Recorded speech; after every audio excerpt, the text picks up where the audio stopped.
প্রিয় অতিথি, আজ আমি গল্প শোনাবো আমার প্রদীপ আর মিষ্টির প্রেম নিয়ে।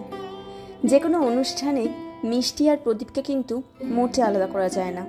পুজো পার্বণে বলো বা কেউ ভালো রেজাল্ট করলে বা বিয়েতে, যে কোনো অনুষ্ঠানে প্রদীপ মিষ্টির জুড়ি মেলা ভার।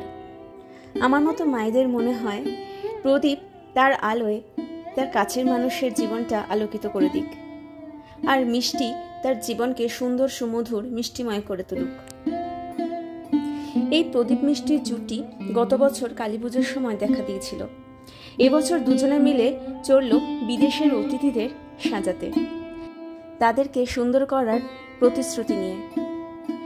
আমি ওদের মা হয়ে বিশ্বাস করি ওরা সবার জীবন সুন্দর এবং আলোকময় করে তুলবে, কথা দিলাম।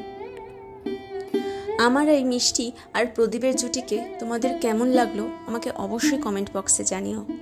দেখা হবে পরের ভিডিওতে।